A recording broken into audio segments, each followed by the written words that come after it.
और ये जो सॉल्यूशन है अल्कली मेटल्स का लिक्विड अमोनिया में, ये बड़ा ही रोमांचक विषय है वैज्ञानिकों के बीच में।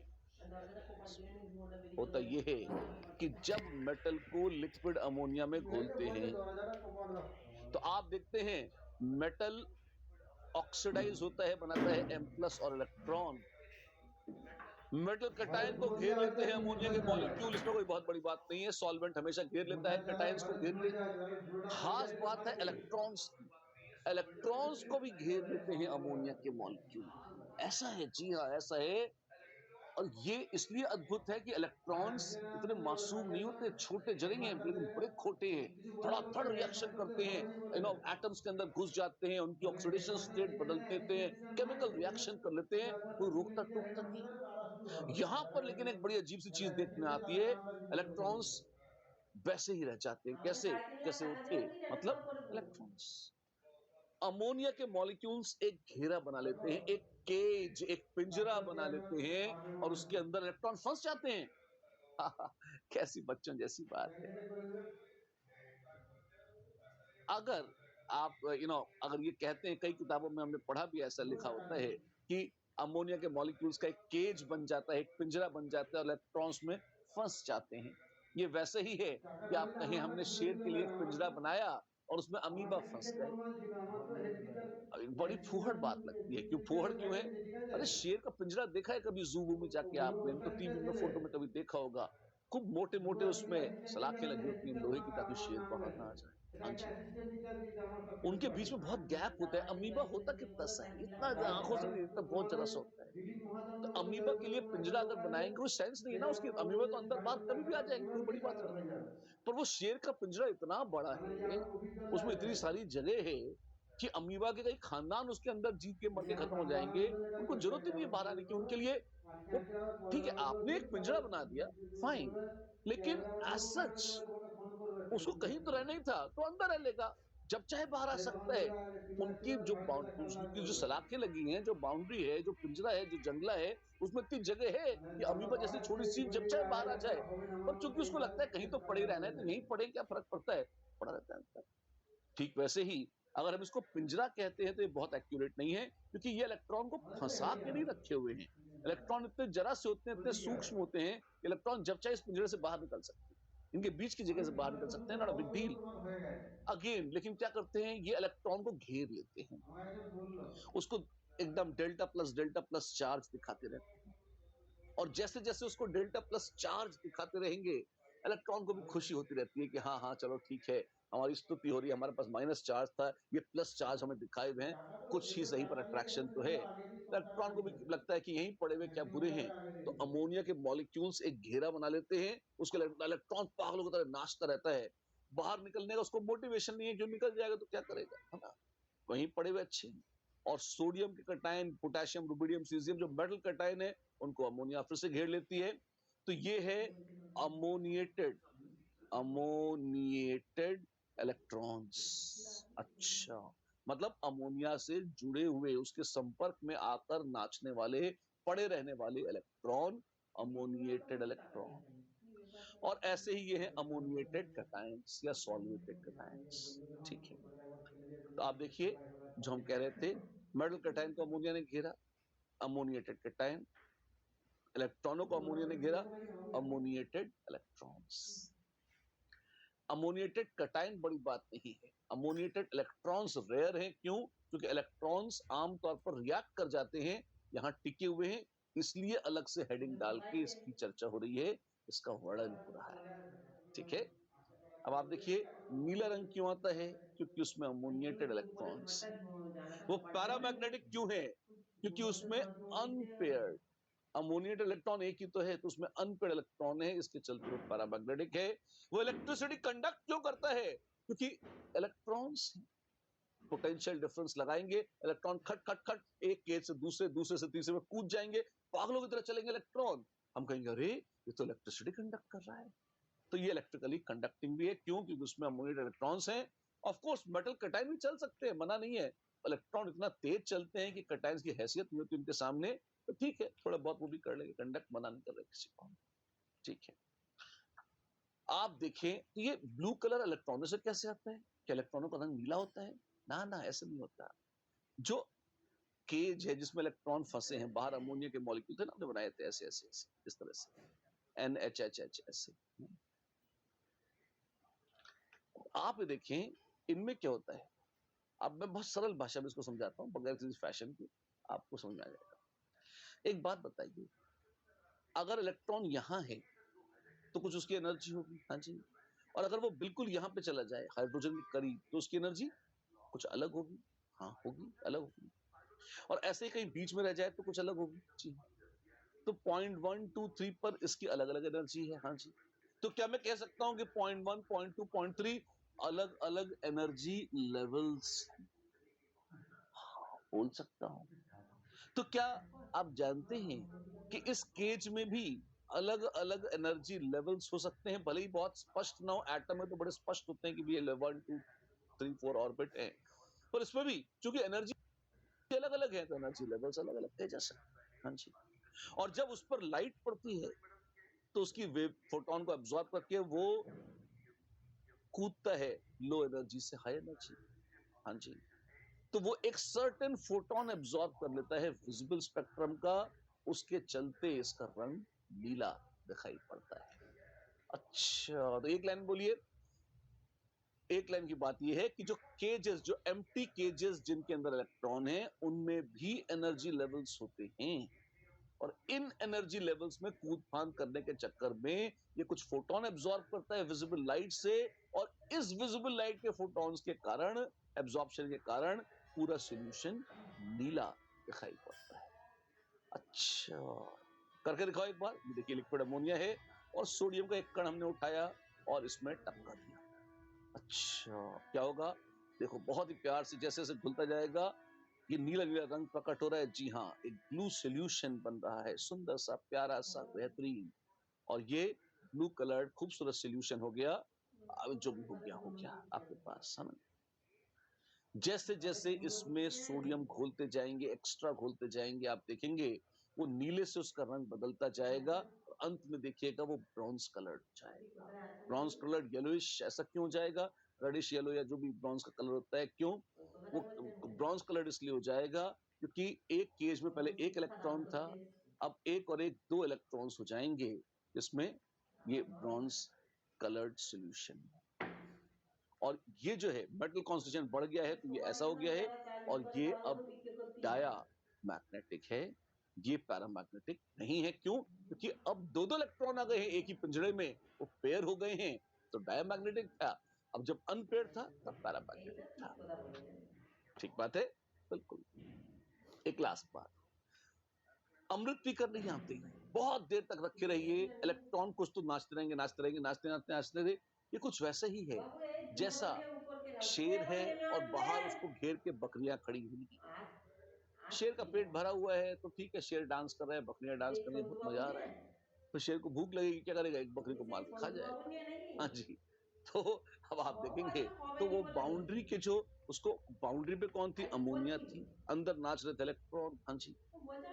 इलेक्ट्रॉनों का नाचते नाचते मन भर गया। हाँ जी। तो उन्होंने क्या किया? उन्होंने शिकार कर लिया। कैसे? धड़ाम से कूद गए, और अमोनिया, बहुत ध्यान से देखिएगा, NHH, बहुत अच्छी चीज बोल रहा हूँ, आपको मजा आएगा। ये डेल्टा माइनस एन पे डेल्टा प्लस। अरे ऐसे कैसे? इलेक्ट्रोनेगेटिविटी बाबू, इलेक्ट्रोनेगेटिविटी हो गई है ना ज्यादा, हाइड्रोजन की कम है तो डेल्टा प्लस, नाइट्रोजन की ज्यादा है डेल्टा माइनस। इमेजिन करो, इमेजिन करो, होता नहीं है। इमेजिन करो कि अगर इसको तोड़ दें और ऐसे बना लें NH2 माइनस और H प्लस, बना सकते हैं, मान लो। और अगर ये इलेक्ट्रॉन ले ले तो क्या बना देगा? ले सकता है इलेक्ट्रॉन, हाँ, तो क्या बना देगा? ये बना देगा H। हाँ जी।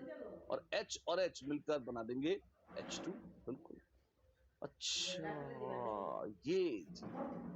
तो अमोनिया में से H प्लस निकालिए, इलेक्ट्रॉन खिलाकर हाइड्रोजन निकाल दीजिए, NH2 माइनस बन जाएगा, मेटल कैटायन के साथ जुड़कर बनाएगा मेटल अमाइड, बहुत भयानक बेस।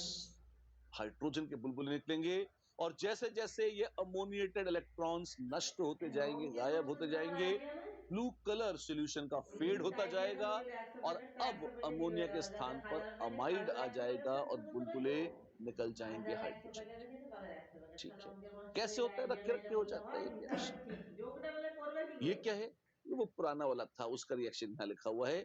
अगर ज्यादा मेटल आ जाए तो ब्रॉन्ज कलर्ड हो जाता है, डायामैग्नेटिक हो जाता है, क्योंकि इलेक्ट्रॉन्स पेयर कर जाते हैं इसलिए। अच्छा, ऐसा है जी, নিলাম হয়ে ऐसा। যাবে, নিলাম হয়ে যাবে। तो ये प्रॉपर्टीज थी सोडियम लिक्विड अमोनिया की, बड़ी आसान लेकिन बड़ी इंपॉर्टेंट मानी जाती हैं। দিয়ে आइए দিয়ে फटाफट एक आध বলছে क्वेश्चन তুমি कर তো लेते हैं इस ফিগার पर। ছিলে, अमोनिएटेड আমার তোমার सॉल्यूशंस বিয়ে ऑफ বলছে अल्कली তুমি मेटल्स ফিগাर आर ছিলে। Reducing agents due to. Reducing agent कौन होते हैं? আমি जो না দিয়ে তো दूसरों বলতে को পারতে रिड्यूस দিয়ে करें, দিই। और খালি रिडक्शन क्या है? কাপড় गेन ছাড়া ऑफ কি তাহলে কিছু इलेक्ट्रॉन्स। থাকে? तो जो दूसरों को इलेक्ट्रॉन खिला दें वो है अच्छे रिड्यूसिंग এই एजेंट। যে করে हाँ দাও जी। তো। तो सबसे না তো ताकतवर, তোমার কি আছে? ब्रह्मांड का सबसे ताकतवर रिड्यूसिंग एजेंट कौन? कौन है? Sodium, potassium, rubidium, caesium? হ্যাঁ। हाँ हाँ, क्लोरीन, लिथियम, ना ना। সে सबसे तगड़े रिड्यूसिंग एजेंट हैं হ্যাঁ, इलेक्ट्रॉन। क्यों? সালফার दूसरे থেকে গামা रिड्यूसिंग হলো, एजेंट तो সেলিন इलेक्ट्रॉन থেকে গামা किसी হলো। को देते हैं। তাহলে সবই তো বুঝে। इलेक्ट्रॉन अगर खुद हैं तो ये तो खुद ही जिसके पास चले जाएं वही रिड्यूस हो जाएगा। ये तो जीते जागते चलते फिरते रिड्यूसिंग एजेंट हैं। ये तो हेलो रिडक्शन की परिभाषा है, नालायक। हाँ जी। हेलो और यही इलेक्ट्रॉन पूरे सॉल्यूशन में नाच रहे हैं, किसके? सोडियम लिक्विड अमोनिया के। तो ये रिड्यूसिंग एजेंट ওই क्यों है? একটা বুদ্ধি अरे কল্পনা इन्हीं के করতে कारण ये है, হবে। नालायकों के आपस में कारण। वातावरण में मुद्दे सॉल्वेटेड चाय और बीड़ी बूटी इलेक्ट्रॉन जो लगा नाच जाएंगे रहे हैं उनके चलते है ये। बोथ बोथ वो तो नहीं, इलेक्ट्रॉन इसको रहस्य बताएंगे है कि आप किसका? तू कौन हो ये रिड्यूसिंग पावर का। जिसको कहना चाहता हूँ ये तू है। कौन हो अच्छी बात है।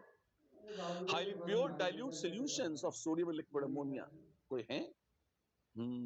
कौन से? बोलो ना कि कैसे बोलो ना इट शोज ब्लू कलर। हाँ, शोज एग्जिबिट्स इलेक्ट्रिकल कंडक्टिविटी। बिल्कुल जेई का क्वेश्चन है पुराना। बिल्कुल। Producers sodamide, highly pure dilute solution. जब सोडामाइड बनाएगा तो वो ब्लू कलर नहीं रह जाएगा, और हाइड्रोजन गैस, ये रिएक्शन के बाद होगा। लेकिन जो हाईली प्योर और डाइल्यूट सॉल्यूशन है वो इतना ही दिखाएंगे जब वो रिएक्ट कर चुके होंगे। This is before reaction and this বুঝতে इज পারলাম যে শুনবো। After reaction. এইটা দিয়ে ये দেবো, गलत ওগুলো बात দিয়ে है। বসাবো खाली তাকে। ए और बी सही है, सी और डी नहीं। খেলি সেলটা দেখে যা। Done. So this brings us to the idea of salts of oxo acids. Wow, ये क्या है? आइए देखिए। বুঝলে? ऑक्सो एसिड्स क्या होते हैं? খেলাধুলো হবে। HClO4, H2SO4, HNO3, অমৃতা বলছে কেউ ऐसे না করে কোড দিয়ে एसिड्स চলে जिनमें যাবে। ऑक्सीजन है वो ऑक्सो एसिड्स कहलाते हैं। उनके सॉल्ट्स अगर बने तो वो सॉल्ट्स ऑफ ऑक्सो एसिड्स हैं। जैसे एग्जाम ऑक्सो एसिड को एग्जांपल दे दिया अपन। ठीक है, हाँ जी। सॉल्ट कैसे बनेंगे? उनसे H प्लस निकल जाएगा तो सॉल्ट बन जाएंगे। हमारा सल्फ्यूरिक कैसे एसिड से H प्लस निकल जाएगा तो बनेगा सल्फेट। कार्बोनिक एसिड से H प्लस निकल जाएंगे तो बनेगा, आगे सुन रहा था ऑफ कोर्स बनेगा कार्बोनेट। अच्छी बात। तो बात करते हैं कार्बोनेट्स और वहाँ पर एक बाइकार्बोनेट्स मिनट की। है सबसे पहले अगर कार्बोनेट्स को देखें, अल्कली मेटल ठीक है अपन कार्बोनेट्स चार बहुत पांच तो बुरे कॉल नहीं करो होते, जल्दी हमारे इनफैक्ट जल्दी शिफ्ट रीजनेबली करके आगे स्टेबल जाना होते हैं। कितने रीजनेबली? कार्बोनेट्स तो ठीक ठाक हैं, आगे बस पे लिथियम एक्सप्रेस को आप करना छोड़ दीजिए तो मैसेज आप पार्टी को पाएंगे देना है कि कॉल कार्बोनेट्स आर करता क्वाइट स्टेबल टुवर्ड्स हीट। अगर हमारे अगर आप गर्म मैसेज करेंगे भेज दिया तो तो जाएंगे सोडियम और कार्बोनेट, अंदर वो पोटेशियम आगे कार्बोनेट, होने के बाद तो आगे रुबिडियम एंड जल्दी सीजियम बात करना कार्बोनेट्स डिकम्पोज नहीं होते। एक ठीक ठाक हाई टेम्परेचर तक डिकम्पोज नहीं होते। थर्मल स्टेबिलिटी बढ़ती चली जाती है down the group. Sandeep lithium बाबा जल्दी कार्बोनेट बात जरूर करो डिकम्पोज हो जाता है थोड़ा हीट करने बोलते पर तुमको सोडियम, पीछे एक पोटेशियम, करेंगे रुबिडियम, तो पीछे सीजियम क्या डिकम्पोज ही क्या नॉर्मल, क्या मतलब 1200 डिग्री हम तक यहाँ तो मालूम डिकम्पोज ही नहीं होते, सिग्निफिकेंटली नहीं होते। ठीक है। ऐसे इसी की पढ़ेंगे हम बजाय तो ये वाला अगर बोल रहे हो बाइकार्बोनेट्स को ये हीट तुम्हारे करेंगे तो जैसे है वहाँ चाहिए मुझे आप बात देखेंगे करना है कि क्या करना बाइकार्बोनेट्स है बहुत मजे से डिकम्पोज कर जाते हैं। तो थोड़ा ही गर्म करें, 200-300 डिग्री सेल्सियस पर ही उनकी जान निकल जाती है। And they decompose to give you है कार्बोनेट एक plus second H2O plus CO। ये कैसे होता है? हाँ, आप देखिए, जैसे बाइकार्बोनेट है, आपने हीट किया, आपस में H प्लस का लेन देन कर लेते हैं। एक ने H प्लस दे दिया, बना कार्बोनेट, दूसरे ने H प्लस ले लिया, बना H2CO3। और नहीं जब H2CO3 ये अनस्टेबल हमारे होता है, ये बोले टूट जाता है हमने H2O बोलेगा और तो CO2 मैसेज में फॉरवर्ड और किया दोनों ये उड़ उसमें जाते आता हैं। होगा ग्रुप पे लिख के तो आगे बाइकार्बोनेट से रहता है कार्बोनेट दे तो देते हैं गर्म बाहर करने जाके पर। तो जी तुम हाँ, बोले तो दोबारा ऐसा ही तुम्हारी होता है हमें लाएगी जी। और कार्बोनेट तो स्टेबल थे। एक चीज और, सोडियम से सीजियम ही बाइकार्बोनेट के रूप में सॉलिड स्टेट में एग्जिस्ट करते हैं। आपका नाम बोलेगा लिथियम बाइकार्बोनेट सॉलिड आप स्टेट बता में दोगे तो एग्जिस्ट आप इधर नहीं पहले करता। आएंगे क्यों? क्योंकि हीट करने पर जिस तरह से डिकम्पोज करते हैं सोडियम बाइकार्बोनेट, लिथियम बाइकार्बोनेट के लिए रूम टेम्परेचर ही ज्यादा हीट है, वो उतने टेम्परेचर पर ही डिकम्पोज करके सीधा कार्बोनेट बना लेता है। बाइकार्बोनेट लिथियम का सॉलिड स्टेट में एग्जिस्ट ही नहीं करता। अब कई बार ये पाप मर दिया जाता है कि पोलराइजिंग पावर उसकी ज्यादा है, ये है वो है, पर फंडामेंटली फैक्ट यही है। ठीक है। ये तो था थर्मल स्टेबिलिटी। फटाफट बोलिए, लिथियम कार्बोनेट डिकम्पोज कर जाता है हीट करने पर। बाइकार्बोनेट इतना अनस्टेबल होता है कि सॉलिड स्टेट में लिथियम का बाइकार्बोनेट एग्जिस्ट नहीं करता। सोडियम, पोटेशियम, रुबिडियम और सीजियम के कार्बोनेट हीट करने पर डिकम्पोज नहीं करते, लेकिन इनके बाइकार्बोनेट बमुश्किल 300 डिग्री भी हीट करो तो डिकम्पोज कर जाते हैं और देते हैं कार्बोनेट H2O और CO2। जैसे बेकिंग सोडा NaHCO3 को बेकिंग सोडा बोलते हैं, क्यों? क्योंकि हीट करते हैं तो वो टूट जाता है, CO2 रिलीज करता है, उससे जालियां वालियां ब्रेड में या केक वेक में बनाने का काम आता है, तो जाली काम करता है, जो भी है, तो लोग उसे बेकिंग सोडा बोल देते हैं, बेक करने में काम आता है। इसलिए तो थोड़ा और भी कॉम्प्लिकेटेड फॉर्मूला है वैसे बेकिंग सोडा का, लेकिन हाँ, बेकिंग पाउडर का जो भी है, बट ये बेकिंग सोडा है, so called sodium bicarbonate, because of this reaction. लगे हाथ एक चीज और चेक कर लें, क्या पानी में सॉलिबिलिटी कैसी है? डाउन द ग्रुप जाएंगे तो आप पाएंगे पानी में सॉलिबिलिटी बढ़ती चली जाती है। मतलब lithium, sodium, potassium, rubidium, caesium, down the group मस्त सॉलिबिलिटी बढ़ रही है। यही नहीं, NaHCO3 बहुत कम सॉल्युबल होता है पानी में, फिर भी रो पीट के 8-10 ग्राम घुल जाता है, ज्यादा नहीं। पोटेशियम, रुबिडियम, सीजियम और ज्यादा घुल जाते हैं, सॉलिबिलिटी बढ़ जाती है। Solubility increases down the group. ये ट्रेंड आकर आपको याद रहेगा, खूबसूरत है। ब्रह्मांड में हर जगह ब्रह्मांड की बात होती है, अल्कली मेटल की बात होती है, उसमें ये ट्रेंड फॉलो होता है। अल्कलाइन अर्थ में भी फॉलो नहीं होता, ये भी बता दो, उसमें भी गड़बड़ हो जाता है। अच्छा, ठीक है, कुछ और बोलिए। हाँ, एक मजे की बात, कई बार लॉजिक लगाया जाता है कि भाई सोडियम बाइकार्बोनेट उतना नहीं घुलता और पोटेशियम बाइकार्बोनेट ज्यादा घुल जाता है, आखिर क्यों? तो उसका एक बहुत सुंदर सा रीजन है, मैं बताता हूं आपको। अगर आप इनका क्रिस्टल स्ट्रक्चर देखिए तो आपको फर्क पता लगेगा। सोडियम बाइकार्बोनेट और पोटेशियम बाइकार्बोनेट के फॉर्मूले हैं बहुत सिमिलर, लेकिन स्ट्रक्चर्स काफी अलग हैं। कैसे? आप देखिए, जैसे अगर सॉलिड स्टेट में सोडियम बाइकार्बोनेट को देखेंगे तो हाइड्रोजन बॉन्डिंग के थ्रू, ये एक मॉलिक्यूल है सोडियम बाइकार्बोनेट का, ये एक दूसरा मॉलिक्यूल है सोडियम बाइकार्बोनेट का, और ये हाइड्रोजन बॉन्डिंग के थ्रू बड़े प्यार से पॉलीमरिक फॉर्म में जुड़े हुए हैं। एक एक मॉलिक्यूल अकड़ बकड़ दो से दूसरा वाला अकड़ बकड़, ऐसे करके लगातार चेन्स, लंबी लंबी पॉलीमरिक चेन्स बन जाती हैं। और पॉलीमर्स किस में घुलते हैं? पॉलीमर्स तो किसी में भी नहीं घुलते। हम एक लंबे चौड़े पॉलीमर हैं, काइंड ऑफ, है ना? तो हम किस में? पानी में घुलते हैं, तेल में, किसी में नहीं घुलते, ऐसे ही पड़े रहते हैं। तो जैसे जैसे लंबे मॉलिक्यूल बन जाते हैं, पॉलीमर हो जाते हैं, उनका किसी में भी डिसोल्यूशन पुअर हो जाता है। ठीक इसी के विरुद्ध अगर आप बाइकार्बोनेट्स को देखें, पोटेशियम, रुबिडियम और सीजियम के बाइकार्बोनेट्स, बड़ा मजेदार स्ट्रक्चर है, COOOH,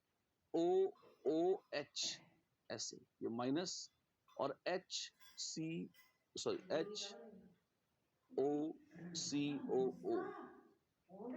ये देखिए ऐसा है, ये डेल्टा प्लस है, राइट? ये चार्ज है अट्रैक्शन का, ये अट्रैक्शन हो रहा है यहाँ, जैसे यहाँ साफ साफ आप देख सकते हैं।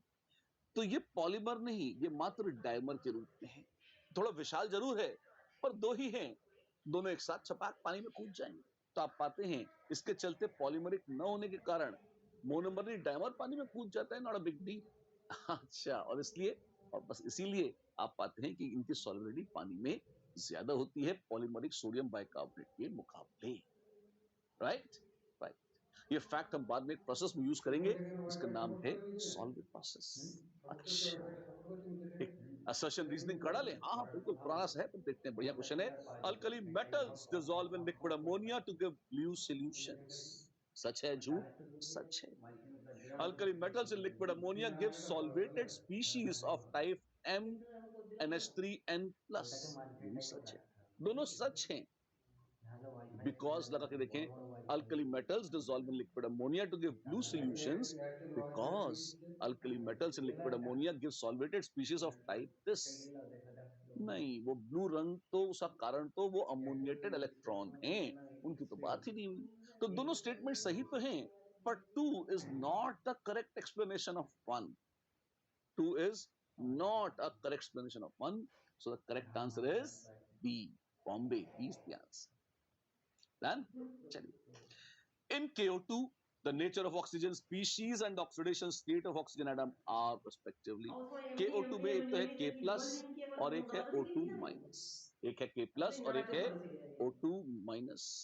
ठीक है. तो अब आप देखिए इसमें नेचर ऑफ ऑक्सीजन स्पीशीज क्या है? वो है सुपर ऑक्साइड. अरे बाबा, अच्छा, और चार्ज कितना है उस पर? चार्ज है -12. अरे बड़ी रेयर सी स्टेट है. जी हाँ, बड़ी रेयर स्टेट है. सुपर ऑक्साइड रेयर ही होते हैं सुपरमैन, तो ऐसी सुपर ऑक्साइड भी रेयर है. That's it. For alkali metal M, हमने M2O को पानी में डाला, कुछ बना. क्या बनेगा? MOH, M प्लस और OH माइनस. बड़ा इंपॉर्टेंट रिएक्शन था, लास्ट क्लास में देखा था हमने. परऑक्साइड को पानी में डाला तो मेटल हाइड्रोक्साइड तो बनेगा और साथ में बनेगा H2O2. और सुपर ऑक्साइड को पानी में डाला तो हाइड्रोक्साइड भी बनता है, H2O2 भी बनती है और साथ में O2 भी निकलती है. ये हमने देखा था. X plus Y plus Z. Yes. The sum of number of atoms present in one molecule each of X, Y, Z is, एक है MOH, एक है H2O2 और एक है O2. तो इसमें MOH 3 एटम्स हैं, इसमें 4 हैं, इसमें 2 हैं. 4 3 7 और 2 9. तो सम ऑफ नंबर ऑफ एटम्स कितना हो गया? आंसर आ गया बाबू 9. डन. बहुत ही अच्छे इंपॉर्टेंट रिएक्शंस हैं. स्पेशली पेरोक्साइड या सुपर ऑक्साइड को पानी में डालते हैं क्या होता है, एकदम याद होना चाहिए आपको. हमने टेक्निक भी बताई थी जिससे आप इनको देख सकते थे. चलिए. A metal on combustion with excess air forms X. बना लो भैया. X on hydrolysis with water yields H2O2 and O2. अरे यार, सुपर ऑक्साइड है ये. Along with other product, the metal is potassium, rubidium या cesium होंगे. पोटेशियम, रुबिडियम या cesium. लो, rubidium आ गया. अभी का क्वेश्चन है लेटेस्ट, पास का. लेटेस्ट होगा, थोड़ा वक्त हो गया पर फिर भी उतना प्राचीन नहीं कि 2007 जितना उसके बाद की बात है. ठीक है. How many of the following are correctly matched? इनमें से किस किस की मैचिंग सही करी है? हाइड्रेशन एनर्जी किसकी ज्यादा है? छोटा कटायन है, हाइड्रेशन एनर्जी सबसे ज्यादा है. बिल्कुल. मोबिलिटी ऑफ आयंस सबसे ज्यादा सीजियम की होती है. ये ऑर्डर गलत है, उल्टा ऑर्डर सही है. Density down the group, lithium is the least dense. Down the group बढ़ जाती है, हो सकती है, ठीक है ना. नाइट्रोजन से रिएक्टिविटी सबसे ज्यादा लिथियम की होती है, ये गलत बात है. Reducing nature in gas phase सबसे ज्यादा सीजियम का होता है. क्यों? गैस फेज में मस्त इलेक्ट्रॉन खिला देता है, जिसकी लोएस्ट आयनाइजेशन एनर्जी है. मजे से छोड़ देगा इलेक्ट्रॉन, दूसरों को खिलाएगा इलेक्ट्रॉन और रिड्यूस कर देगा, उतना ही अच्छा रिड्यूसिंग में जुड़ने आएगा. बिल्कुल सही. एक्वस फेज में क्या है? एक्वस में बड़ी गोलमाल है. सबसे बढ़िया था लिथियम और सबसे घटिया था सोडियम. ये तो ऑर्डर फ्लॉप है, अजीब सा ऑर्डर है ना. इतने सारे ऑर्डर एक साथ. जी हाँ. तो सत्य क्या है आप देखें, इसमें 1 और 1 2 3 3 ऐसे हैं जो सही हैं. ओ माय गॉड, अच्छी बात है. Which of the following statements are true? All alkali metals are soft and can be cut with a knife. ठीक है, सच है. Alkali metals do not occur in free state in nature. हाँ, sodium के पर्वत चट्टानें थोड़ी मिलती हैं, सही बात. Alkali metals are highly electropositive elements. बिल्कुल सच है. Alkali metal hydrides are covalent, नानाची, आयनिक होते हैं, and low melting solid. गंदी बात ना. A, B और C सही. A, B and C. Which is R not the correct configuration of S block elements? NS1 होना मांगता है. ये तो कभी नहीं हो सकता. नहीं, एक मिनट. S block बोला है और S block का मतलब तो NS1 NS2 कुछ भी हो सकता था, है ना. तो आर्गन 3d10 4s2. नहीं, आर्गन के बाद 4s2 आ जाता है. अगर ये है तो ये तो कैल्शियम हो जाएगा. उसके बाद आर्गन 3d10 4s2. ना 4s2 के बाद 3d10 4s पहले भरेगा, 3d10 बाद में भरेगा, मत भूलिएगा. तो ये तो जिंक की कॉन्फ़िगरेशन है, ये एस ब्लॉक नहीं है, गलत है. और ये कॉपर की कॉन्फ़िगरेशन है, ये भी गलत है. एस ब्लॉक नहीं है, कॉन्फ़िगरेशन सही है पर वो कॉपर की है, वो डी ब्लॉक एस ब्लॉक नहीं है। आर्गन 4s2 कैल्शियम है, ये सही है। आर्गन 4s1 पोटेशियम है, ये भी सही है। सी और डी, एक मिनट क्षमा चाहता हूं, नॉट पूछा था, अरे मौत आती है अभी। ये नॉट वॉट का चक्कर हमेशा अंडरलाइन करना चाहिए, इसमें आते हुए क्वेश्चन गलत हो जाते हैं। तो कौन नहीं है इस ब्लॉक? ए साहब नहीं और बी नहीं, ए और बी इस ब्लॉक नहीं है। से আমার বলছি ठीक है। কি ভাই Which of the following statements about sodium peroxide is correct? বলছে আগে তুমি It is জিজ্ঞাসা করো তোমার diamagnetic in সঙ্গে nature. কি কথা ये किस पता लगाते हैं? सब डायमैग्नेटिक होते हैं, जिनके पास अनपेड इलेक्ट्रॉन या ऑड इलेक्ट्रॉन होते हैं वो पैरामैग्नेटिक हैं। ये तो इज्जत से डायमैग्नेटिक है, कोई बात नहीं है। It is a derivative of H2O2। मान लो ठीक है, एक दूसरे के डेरिवेटिव है। H2O2 से चाहो तो Na2O2 बना लो, Na2O2 से ज्यादा H2O2 बना लो, जैसी श्रद्धा रखो, कोई दिक्कत नहीं। H2O2 में आप सोडियम डाल दोगे तो Na2O2 बन जाएगा, ठीक है। Na2O2 oxidizes Cr3 plus to chromate in acidic medium. No, chromate सिर्फ बेसिक मीडियम में एग्जिस्ट करता है। ये कैसे पता? ये रटा हुआ ली ब्लॉक का कॉन्सेप्ट है, आगे है तो बता दिया आपको, आप चाहे तो याद कर सकते हैं, अदरवाइज इतना कोई महान बात नहीं है। It is super oxide of sodium, झूठ है दोनों बातें। It is a peroxide of sodium, not super oxide. The ionic mobility of alkali metal ions in aqueous solution is maximum for down the group mobility बढ़ती है। सबसे मस्त होगी rubidium की, जी हाँ सबसे मस्त होगी रुबिडियम। ये सारी बातें तो हो गई बड़े प्यार से। अब बात होनी चाहिए किसकी? एक लिथियम जो खोपड़ी पे बैठा है ना, उसका दिमाग थोड़ा अलग है। सेकंड पीरियड एलिमेंट्स वैसे भी कहलाते हैं टिपिकल एलिमेंट्स। क्यों? लोग कहते हैं ना कितना टिपिकल आदमी है, तो ऐसे कितना टिपिकल एलिमेंट है, मतलब अलग ही है ये खानदान से थोड़ा हटके है। अच्छा क्या हटके है, आइए देखते हैं। The anomalous behavior of lithium is due to, क्यों है भैया? ये तो बहुत छोटू है, बहुत छोटा साइज है, ठीक है, किसका? एटम का भी, आयन का भी। इसके चलते उसकी पोलराइजिंग पावर बहुत है। पोलराइजिंग पावर किस पर डिपेंड करती है? Polarising power depends on Q by R। और ये जो रेशियो जितना होगा ज्यादा, छोटी रेडियस है, महान पोलराइजिंग पावर, ज्यादा चार्ज है तो भी ज्यादा पोलराइजिंग पावर हो जाती है। लिथियम के लिए अच्छी खासी। इसके चलते लिथियम के कंपाउंड्स का कोवलेंट कैरेक्टर अपने बचे हुए खानदान से सिग्निफिकेंटली बढ़ जाता है। लिथियम की प्रॉपर्टीज थोड़ी अलग पड़ जाती हैं। जैसे एज अ मेटल लिथियम अपेक्षाकृत काफी कठोर है सोडियम, पोटेशियम, रुबिडियम और सीजियम से। उसके मेल्टिंग और बॉइलिंग पॉइंट भी बचे हुए खानदान से रीजनेबली ज्यादा हैं। अच्छा ठीक है। एक और चीज, लिथियम के क्लोराइड्स या हैलाइड्स जो हैं या सॉल्ट्स इन जनरल, उनको हाइड्रेट होना बड़ा पसंद है। जैसे NaCl में पानी नहीं चिपकता, KCl ये सब पानी नहीं रखते, लेकिन लिथियम बनाता है LiCl.2H2O। क्यों? उसको पसंद है पानी रखना। क्यों पसंद है? क्योंकि पोलराइजिंग पावर ज्यादा है इसलिए, ठीक है। बाकी अल्कली मेटल हैलाइड्स, क्लोराइड्स जो है वो हाइड्रेट नहीं बनाते। लिथियम मेटल पूरे खानदान से थोड़ा कम रिएक्टिव है।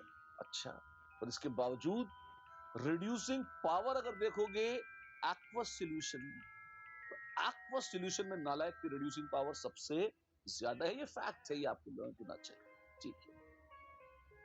एक और चीज है, हवा में सोडियम बनाता है पेरोक्साइड, पोटेशियम, रुबिडियम, सीजियम बनाते हैं सुपर ऑक्साइड। लिथियम बिरादरी बाहर है, वो बनाता है मामूली ऑक्साइड।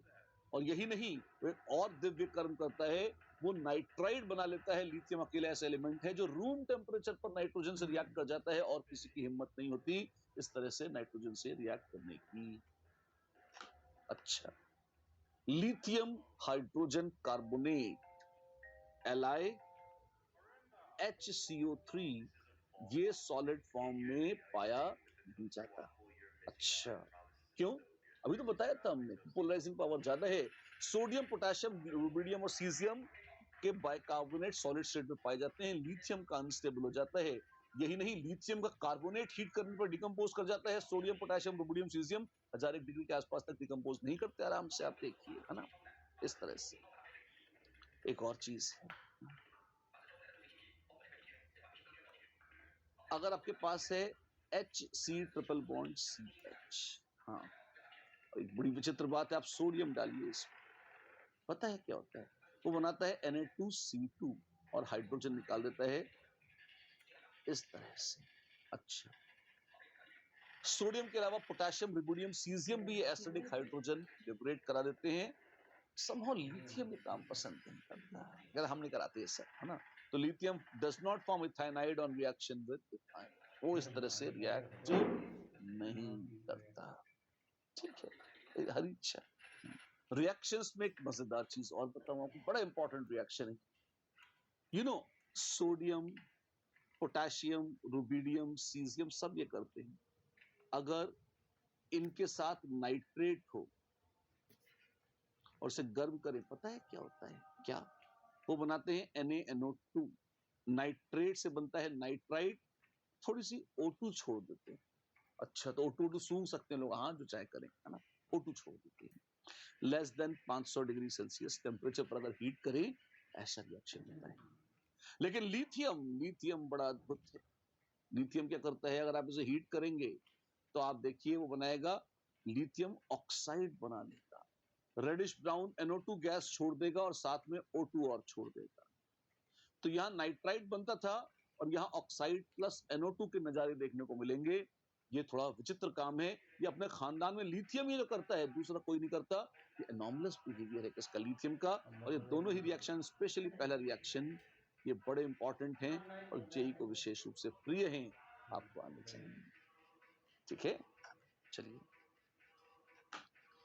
लिथियम का जो फ्लोराइड या ऑक्साइड है, हाँ जी, तो it is comparatively much less soluble in water as compared to fluorides the oxides of others. जो सोडियम, पोटेशियम, रुबिडियम, सीजियम के ऑक्साइड्स, फ्लोराइड्स हाईली soluble है पानी में। लिथियम का ऑक्साइड, फ्लोराइड थोड़ा रो पीट कर ही घुलते हैं, इनफैक्ट ढंग से पानी में नहीं घुलते। यहाँ भी वो थोड़ा सा अलग है, किससे? अपने बचे हुए खानदान से। अरे अगर इतना अलग है खानदान से तो किसी से मैच नहीं करता क्या? करता है। लिथियम नालायक मैच करता है पड़ोस के मैग्नीशियम से। डायगोनल रिलेशनशिप, जी हाँ, it shows a diagonal relationship. Lithium, sodium, potassium, rubidium, caesium, beryllium, magnesium, Tang Tang Tang Tang, boron, aluminium, Tang Tang Tang, ऐसे।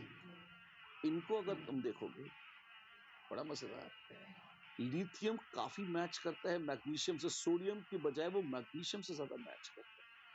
मैग्नीशियम को ऊपर ही है बेरिलियम कहने को, पर बेरिलियम मैग्नीशियम से ज्यादा मैच करता है एल्यूमिनियम से। क्या बात कर रहे हो? जी हाँ। और जो बोरॉन है, कहने को एल्यूमिनियम के ऊपर है, और उसकी ज्यादा मैचिंग बैठती है सिलिकॉन से। ये तीन एलिमेंट्स अपने नीचे वाले नहीं, पड़ोसी नहीं, किसी के जैसे नहीं होते, ये अपने डायगोनल से बेस्ट मैचिंग कराते हैं, और इसीलिए ये रिलेशनशिप कहलाती है डायगोनल रिलेशनशिप। आज समझ गए हम, क्या समझे? पीरियोडिक टेबल में कोई भी डायगोनल बनाओ, रिलेशनशिप आएगी। मैं आपको नमस्कार करता हूं, छूट है ये। सिर्फ इन तीन को देखिए, इन्हीं तक रखिए डायगोनल रिलेशनशिप। पागलपन के दौरे पड़ाकर नए नए डायगोनल बनाना शुरू ना कर दें कि आपने कहा फ्लोरीन की डायगोनल में आर्गन है तो इनमें मैचिंग हो रही है। जी नहीं, बिल्कुल बिल्कुल बिल्कुल नहीं हो रही। Fluorine most reactive of all elements है, और आर्गन लीस्ट ना सही तो लगभग न के बराबर रिएक्ट करती है। दोनों बिल्कुल ऑपोजिट है रिएक्टिविटी में। हर जगह जबरदस्ती आप इसको नहीं घसीट सकते, जहां मैच करता है वहीं कहेंगे, और ढंग से मैच सिर्फ यही करते हैं डायगोनल में, इन्हीं की बात करेंगे। आगे बढ़ेंगे। कार्बन किसी भी तरह से फास्फोरस से मैच नहीं करता, सॉरी, या नाइट्रोजन जो है वो सल्फर से मैच नहीं करती। इस जो रिलेशनशिप नहीं है, आप उन्हें जबरदस्ती बना नहीं सकते, राइट? ठीक है। तो lithium shows diagonal relationship with magnesium. Yes, क्या मतलब है इसका? इसका मतलब है कि लिथियम और मैग्नीशियम के बीच में कहीं ना कोई सिमिलैरिटीज हो। अच्छा, क्यों होती हैं? आप देखिए, लिथियम और मैग्नीशियम की एटॉमिक रेडियस क्लोज है, आसपास 1.52 और 1.6 एंगस्ट्रॉम यूनिट्स, ठीक है।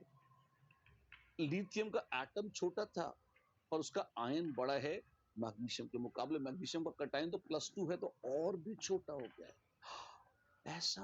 हाँ जी, बिल्कुल।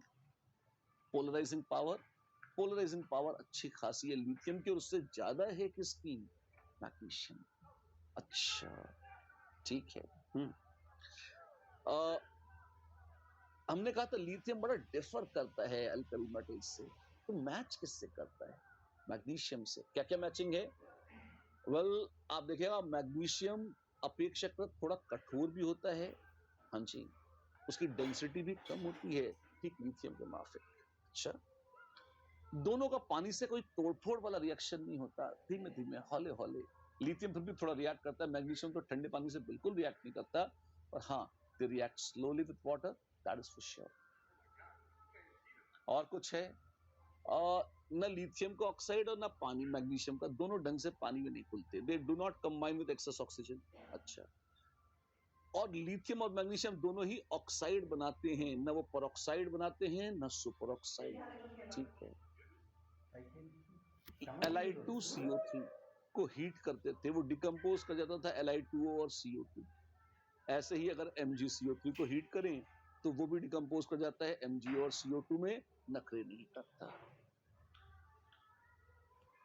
लिथियम एक और मैचिंग है जो यहाँ लिखी नहीं है, अलग से नंबर लिखी है पर नंबर नहीं डाला है, और ये सॉलिड स्टेट में बाइकार्बोनेट न लिथियम का एग्जिस्ट करता है और न ही मैग्नीशियम का। अच्छा, यही नहीं, क्लोराइड्स को देखोगे तो LiCl.2H2O बनता था, ऐसे MgCl2.6H2O बनता है। हाइड्रेटेड क्लोराइड्स बनाते हैं लिथियम और मैग्नीशियम, बचे हुए अल्कली मेटल्स हाइड्रेटेड क्लोराइड्स नहीं बनाते। ठीक है, पोलर सॉल्वेंट था पानी, उससे थोड़ी कम पोलर है अल्कोहल इथेनॉल, दोनों लिथियम और MgCl2 क्योंकि थोड़ा थोड़ा कोवलेंट कैरेक्टर आने लगता है तो ऑर्गेनिक सॉल्वेंट इथेनॉल में भी खुल जाते हैं। ठीक है, नाइट्रोजन के एटमॉस्फेयर में गर्म करो, हवा में गर्म करो तो लिथियम ऑक्साइड बनाता है, मैग्नीशियम भी ऑक्साइड बनाता है, लिथियम नाइट्राइड बनाता है, और मैग्नीशियम को भी अगर बर्न करोगे, हाई टेम्परेचर होगा तो मैग्नीशियम भी जरूर नाइट्राइड बनाएगा, कोई दिक्कत नहीं। हाँ, लिथियम रूम टेम्परेचर बना लेता है, मैग्नीशियम गर्म करने में बनाता है, और सोडियम पोटेशियम रुबिडियम सीजियम तो ढंग से नाइट्राइड बनाते ही नहीं, मैग्नीशियम बना लेता है। अच्छी बात। तो भाई लोग, अल्कली मेटल्स लिथियम से कैसे फर्क थे और लिथियम मैग्नीशियम से कैसे मैच करता है, ये दोनों चीजें हमने देखी। एक दो क्वेश्चन करें हम, ठीक है। How many types of products are formed? Oh my God! When lithium and sodium nitrate are heated at 500 degree Celsius, आपके पास है LiNO3 और NaNO3। आओ हीट करें, Li2O plus NO2 plus O2, ऐसा जाएगा, और NaNO2 प्लस हाफ O2, या half भी नहीं, O2 प्रॉपर O2। ठीक है, तो 1 2 3, एक ही चीज है, 4। 4 types of products are formed when they are heated at 500 degree Celsius. ऐसे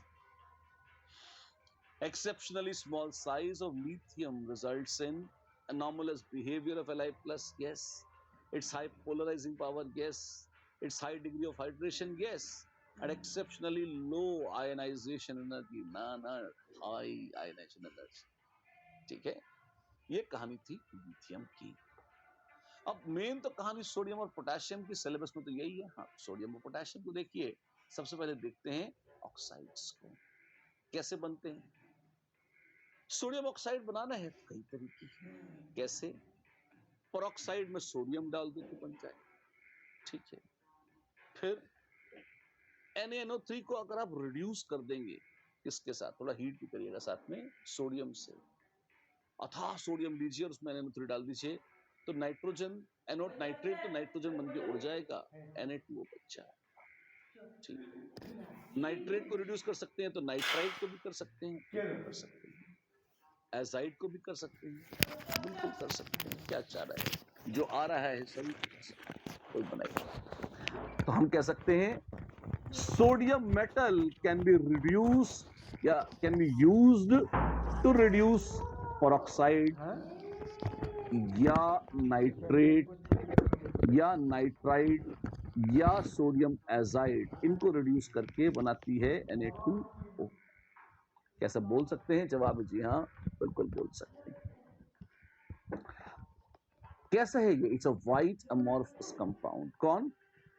Na2O कैसा है? वो एक सफेद पाउडरिश कंपाउंड है it dissolves violently in water, पानी में पागलों की तरह धमाके करके घुलता है। धमाके तो नहीं करेगा लेकिन हीट बहुत निकालता है। क्या बनता है? Caustic soda. Na2O plus H2O देता है 2 टाइम्स NaOH। इसी के चलते हाइग्रोस्कोपिक हो जाता है, हवा से मॉइस्चर खींच खींच के NaOH बना देता है। ऐसा है जी, ऐसा। तो सोडियम पेरोक्साइड की प्रिपरेशन कैसे करते हैं? हवा में रख दीजिए, Na प्लस O2 देगा Na2O2। बड़ी सरल है प्रिपरेशन सोडियम पेरोक्साइड की। प्रॉपर्टीज क्या है? पानी डाल दीजिए तो बनेगा NaOH और H2O2, पहले भी देख चुके हैं। जी हाँ, लेकिन अगर इसमें ठंडा रखेंगे तो ऐसा है, और खुदा न खास्ता अगर इसे गर्म कर देंगे तो क्या है पता है? H2O2 खुद टूट जाता है कि इसमें H2O प्लस हाफ O2 में पानी तो पानी में मिल जाता है, O2 उड़ जाती है। ठीक है, पानी की बजाय कोई एसिड डाल देंगे तो ठंडा ठंडा डालो तो ये O2 2 माइनस हर एक से H प्लस लेगा और बना लेगा H2O2। बर्फ डाल के रखो 0 डिग्री सेल्सियस के आसपास, तब गर्म करोगे तो डिस्प्रोपोर्शनेट कर जाएगा, H2O प्लस हाफ O2 दे देगा, वहां पर पहचान में थोड़ा कम आएगा। बाकी सल्फेट के साथ बन जाता है, नॉट अ बिग डील। ठीक है, CO2 के साथ कैसे रिएक्शन करेगा? कार्बोनेट बना लेगा, O2 भी छोड़ेगा। हाँ, तो बड़ा मजेदार है। मतलब आप सांस ले रहे हैं कहीं, जैसे आप डाइविंग किट बनाइए, आपने, आप समुद्र में डुबकी मारने गए और आपने डाइविंग किट में थोड़ा सा सोडियम पेरोक्साइड डाल दिया। हाँ जी, तो जब आप सांस छोड़ेंगे तो CO2 निकलेगी। हाँ, तो CO2 से रिएक्ट करेगी। जी हाँ, और वो रिएक्ट करके खुद तो सोडियम कार्बोनेट बनाएगा, साथ में O2 को छोड़ देगा। तो मस्त है, ये तो पेड़ पौधों की तरह CO2 ले रहा है और O2 छोड़ रहा है। जी हाँ, ये CO2 ले रहा है और O2 छोड़ रहा है, ऐसी हरकत है इसकी। और कार्बन मोनोऑक्साइड उसको भी ऑक्सीडाइज कर देगा, और ऑक्सीडाइज करके CO2 एक तरह से बनाकर सॉल्ट बना लेगा सोडियम का। ऐसे अच्छी बात है। पोटेशियम सुपर ऑक्साइड क्या करता है? प्रिपरेशन पता ही है, हवा में जला दो, K प्लस O2 KO2 बन जाता है। ठीक है, पानी डालेंगे, CO2 डालेंगे, क्या मिलेगा? पानी से KOH plus H2O2 plus O2, देख चुके हैं हम। सबसे इंपॉर्टेंट रिएक्शन यही, CO या CO2 के साथ कार्बोनेट बनाएगा और साथ में O2 छोड़ देगा। सल्फर के साथ पोटेशियम सल्फेट बनाएगा। इस पर बेस्ड क्वेश्चन मेरे जेई में आया था, आपके जेई में। जी हाँ, I wrote JEE exam in 1994, और तब एक वर्ड प्रॉब्लम थी, उसमें था कि एन अननोन सब्सटेंस A, और वो A मनहूस यही KO2 था, और it reacts with sulphur to form another substance B which forms potash alum। वो पोटाश एलम देख के मैंने गेस किया कि जरूर K2SO4 होगा, ये तो गेस हो गया था।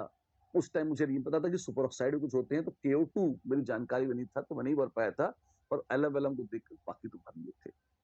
It's an old story, no doubt.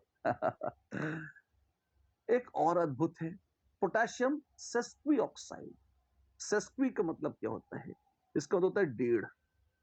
अच्छा, तो KO1.5, अगर रेशियो लेंगे तो KO1.5 जैसा ही है, इसके चलते इसका नाम पड़ गया पोटेशियम सेस्क्वी ऑक्साइड। लाल रंग का कंपाउंड होता है और बड़ा विचित्र कंपाउंड है।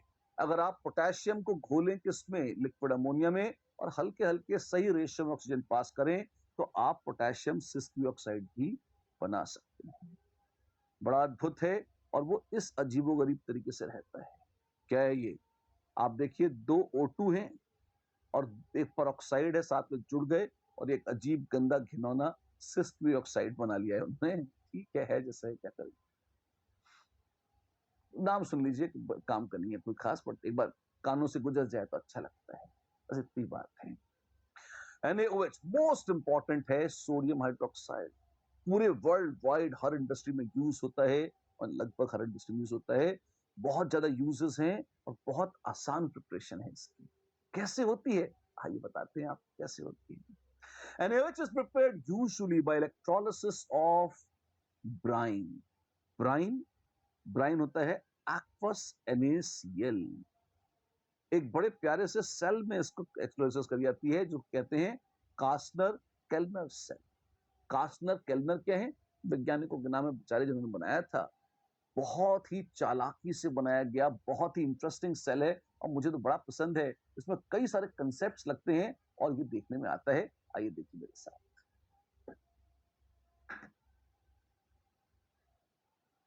कास्नर केल्नर सेल में आप कैथोड लेते हैं षड्यंत्रकारी मरकरी का, और एनोड तो सस्ते ग्रेफाइट का ही होता है। ठीक है, वो तो ठीक है, पर करते क्या हो? एक्वस NaCl है और खूब सारा सैचुरेटेड नमक है, तो एनायन है क्लोराइड, तो एनोड पे जाएगा और एनोड पर होगा ऑक्सीडेशन। ओ माय गॉड, तो क्या बना लेगा? क्लोराइड के ऑक्सीडेशन से एनोड पे निकलेगी क्लोरीन। तो आपको क्लोरीन गैस भी मिल रही है, ये भी बेच दीजिए, बढ़िया है। कैथोड पे क्या हो रहा है? कैथोड पे बड़ा दुख काम होता है। अब वहां दो संभावनाएं हैं, या तो पानी के रिडक्शन से हाइड्रोजन निकल जाए, लेकिन हाइड्रोजन का पता है आपको, एक पंगा होता है मरकरी से। कैसे? हाइड्रोजन का फॉर्मूला H, मरकरी का Hg। तो मरकरी अक्सर चिढ़ाता रहता है हाइड्रोजन को, तुम भी BH, हम में BH, और हमें तो G भी है G, लोग तुम्हारे नाम में G लगाते हैं, हमें Hg बोलते हैं, और तुम्हारी तो कोई इज्जत ही नहीं, तुम्हारे नाम में कोई G नहीं लगाता। तो हाइड्रोजन चिढ़ जाती है, चिड़कू है, छोटे बच्चे वैसे भी चिढ़ जाते हैं आराम से। हम बात नहीं करेंगे तुमसे, हाँ हाँ मत करना, दूर है, हाँ हाँ दूर है, झगड़ा। अब क्या होता है, कभी भी अगर मरकरी की सरफेस होती है ना, तो उस पर हाइड्रोजन के बुलबुले बैठ नहीं पाते। क्यों? झगड़ा हो रहा है। तो मरकरी की सरफेस पर हाइड्रोजन का लिबरेशन सप्रेस्ड है, ये प्रकृति का नियम है। They don't like each other. तो जब पानी की इलेक्ट्रोलिसिस करते हैं आप एक्वस सॉल्यूशन की, तो अगर सोडियम को रिड्यूस होना है, सोडियम आयंस को रिड्यूस होना है, इसलिए बड़ा मुश्किल काम है, सोडियम बहुत रिएक्टिव है, आराम से रिड्यूस नहीं होता। तो या तो पानी के रिडक्शन से हाइड्रोजन निकले, पर हाइड्रोजन का नहीं नहीं, हम कहीं आ जाएंगे, मरकरी के सरफेस पर नहीं आएंगे, नालायक। ठीक है, तो मियां और क्या करें? सोडियम कहता है हम आ जाएंगे। पानी कहता है तू कैसे आएगा? तो सोडियम मैं जानता नहीं, तो जैसे ही बनेगा इलेक्ट्रॉन खा के तू Na बनेगा, सोडियम और पानी रिएक्ट कर जाएंगे, हम तो छोड़ेंगे नहीं तुम। मरकरी कहता है कोई बात नहीं, कोई बात नहीं, देख ले, तू तो आजा। सोडियम आयंस, पानी रिड्यूस नहीं होता, सोडियम आयंस इलेक्ट्रॉन खा के न सिर्फ रिड्यूस होते हैं, सोडियम बनाते हैं, और फिर एकदम से हमको नियम याद आता है, आकाशवाणी भी होती है, लाइट डिसॉल्व्स लाइट। मतलब जैसे ही सोडियम यहां बना, तो छप से एकदम अंदर डुबकी लगा देता है मरकरी में, और मरकरी के अंदर छुप जाता है। मोल्टन सोडियम मरकरी में घुल जाता है, और पानी दौड़ा दौड़ाया, पर कहां है सोडियम, कहां है सोडियम, हम रिएक्ट करना चाहते हैं सोडियम के साथ। मरकरी कहता है कहां है, देखो हम तो मरकरी है, हमारे साथ रिएक्ट करोगे? नहीं नहीं, नोबल मेटल से कौन रिएक्ट करेगा? सोडियम कहां है? सोडियम पीछे छुपा हुआ है, अंदर घुस गया, तो मरकरी के साथ अलॉय बना के, अमालगम बना के फंस गया। हाँ, क्या क्या क्या, अमालगम क्या होते हैं, अलॉय क्या होते हैं? अगर दो मेटल्स को मिक्स कर दिया जाए तो अलॉय कहलाता है, और अगर वो अलॉय में से एक कंपोनेंट मरकरी हो तो वो चीज अमालगम कहलाती है। Alloy of mercury is called अमालगम। तो क्योंकि मरकरी लिक्विड है, तैरा जा सकता है, सोडियम छपाक से कूद जाता है, अंदर पीछे छुप जाता है, जाके अमालगम बना लेता है। पानी दौड़ के आता है, उसको दिखता है मरकरी, सोडियम तो है ही नहीं, लौट जाता है, सोडियम छुपा रहता है। और फिर आप क्या करें, इस अमालगम को धीरे धीरे वहां से खसका लें, हटा लें। ये सेल देखिए, ये ग्रेफाइट एनोड्स है। यहां क्या हो रहा है, 2Cl माइनस से मिल रही है Cl2+2 इलेक्ट्रॉन, गैस निकल रही। ठीक है, आप देखिए क्लोरीन गैस यहां निकल जाती है, हरे हरे रंग की ग्रीनिश येलो गैस।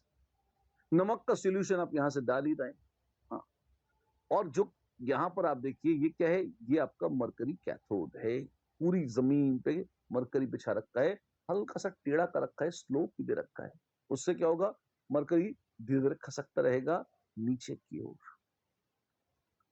अब नीचे नीचे खसकते खसकते खसकते, अब यहाँ पे क्या हो रहा है, मरकरी अमालगम बन रहा है। तो ये अमालगम आगे जाता है, और आगे हम इसके ऊपर पानी डाल देते हैं, घोटते हैं, पानी डाल देते हैं, घोट के मरकरी के पीछे जो सोडियम छिपा है उसे सरफेस फेंकते हैं बार बार।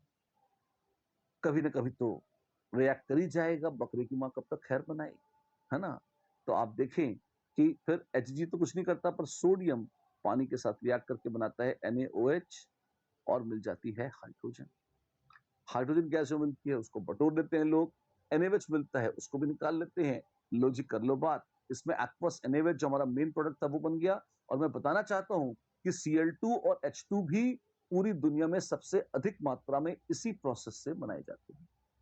तो अथाह मात्रा में क्लोरीन, हाइड्रोजन और NaOH तीनों ही मिल जाते हैं इस शानदार प्रोसेस से, which is electrolysis of brine in Castner Kellner cell. देखिए, प्रॉपर्टीज क्या है जी NaOH की? बड़ी अच्छी प्रॉपर्टीज हैं, अच्छी बुरी नहीं, ऐसे नहीं बताया करो, प्रॉपर्टीज बताओ, ठीक है।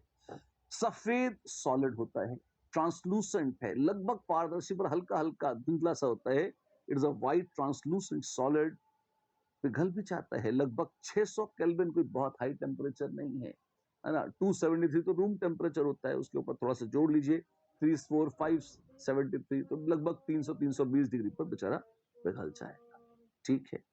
पानी में भयानक रूप से सॉल्युबल होता है, हाईली हाईली सॉल्युबल होता है, पानी मजे से घुलता है और बहुत तगड़ा अल्कलाइन सॉल्यूशन बनाता है। स्ट्रॉन्ग बेस है NaOH, स्ट्रॉन्ग बेस है तो कई कई चीजों को काट डालता होगा, जी हाँ, इसीलिए बोलते हैं कोरोसिव है, स्किन पे लगाओगे तो स्किन को काट डालेगा, बहुत पीड़ा होगा।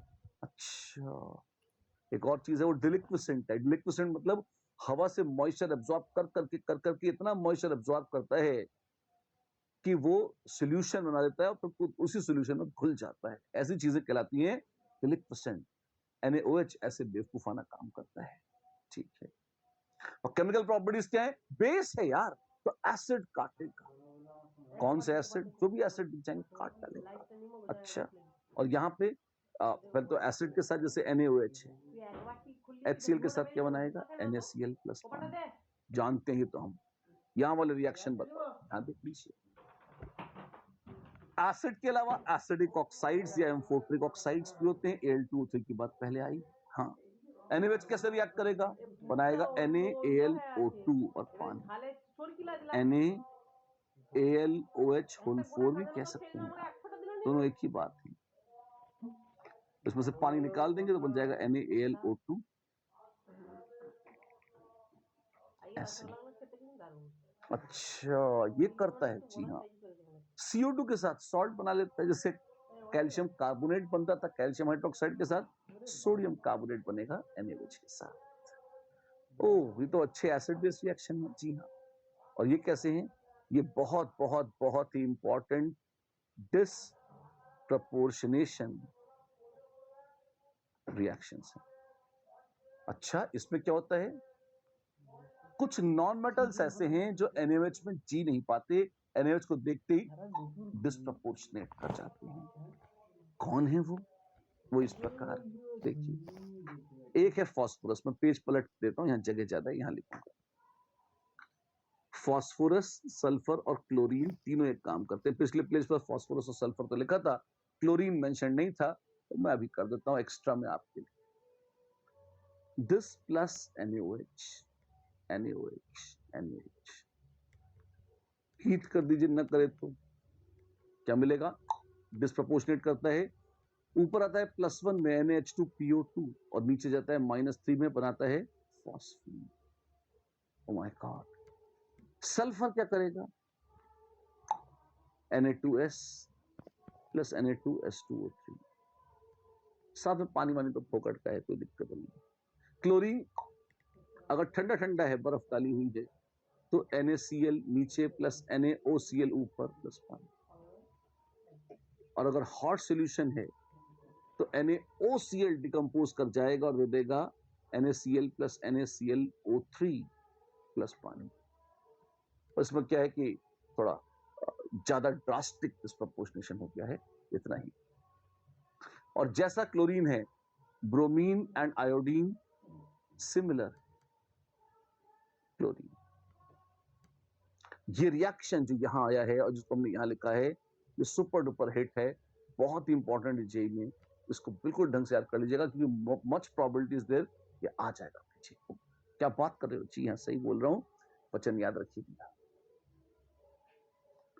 तो क्या यूजर्स हैं? यूजर्स बताइए NaOH के। सुनिए, NaOH पेट्रोलियम रिफाइनिंग में यूज होता है। हाँ, होता है। इसके अलावा और कई सारी एसिडिक गैसेस वगैरह किसी भी इंडस्ट्री में है तो उनको ट्रैप करने में, हटाने में काम आता है, ठीक है। साबुन बनाने के काम में आता है, कागज बनाने के काम में आता है, एल्यूमिनियम की मेटलर्जी में जब बॉक्साइट का ट्रीटमेंट कर रहे हैं तब काम में आता है, बिल्कुल। ये आर्टिफिशियल सिल्क बनाने के काम में आता है। अच्छा, जी हाँ, लोग केले के पत्तों से, जूट से भी सिल्क बनाते हैं, जूट सिल्क, बनाना सिल्क, उसमें NaOH का यूज होता है। प्योर फैट्स और प्योर ऑयल्स बनाए जाते हैं NaOH की मदद से। टेक्सटाइल इंडस्ट्री में तो बहुत ही बड़ा काम है फैब्रिक्स को सेट करने का इसका, वो भी एनएवेच करता है। ये कुछ यूज बताएं, अदरवाइज इसके हजारों यूजेस हैं, कोई कमी नहीं है। NaOH is one of the top 10 chemicals in the world. My god, शानदार है ये, देखिए। केओएच कैसा है? फॉर्मूला तो एनएवेच जैसा ही है, सारे रिएक्शन जहां मैंने बताया था एनएवेच के एज इट इज होते हैं केओएच। अच्छा, एक चीज का फर्क है, किसका? Na के स्थान पर के आ गया है। अल्कोहल में सॉलिबिलिटी केओएच की ज्यादा अच्छी होती है एनएच के मुकाबले, इसीलिए अल्कोहलिक एनएच ना बोलकर लोग अल्कोहलिक केओएच बोलते हैं। ठीक है, जी लेंगे इसके साथ, राइट। तो इसी के साथ आज हमने कार्बोनेट्स, बाइकार्बोनेट्स और हाइड्रोक्साइड्स तीनों की करी हैं शानदार बातें, और ऑक्साइड्स, पेरोक्साइड्स, इन सब की चर्चा, और इवन सुपर ऑक्साइड्स की भी चर्चा कर डाली। कुछ बचा है? हाँ, पिक्चर तो थोड़ी सी बाकी है मेरे दोस्त। आगे बढ़ेंगे तो हम देखेंगे मैन्युफैक्चरिंग कैसे होती है, किसकी? सॉल्वेज प्रोसेस की बात होगी, बाइकार्बोनेट्स की मैन्युफैक्चरिंग करेंगे, कुछ एक और इंपॉर्टेंट प्रोसेसेस, प्रॉपर्टीज बची कुछ देखेंगे, अल्कलाइन अर्थ मेटल्स की बात होगी, पर ये आज नहीं होगी, फिर सुबह होगी, फिर दूसरी मुलाकात होगी, फिर बात होगी। आज की मुलाकात बस इतनी। That's it, bye bye, have a great time.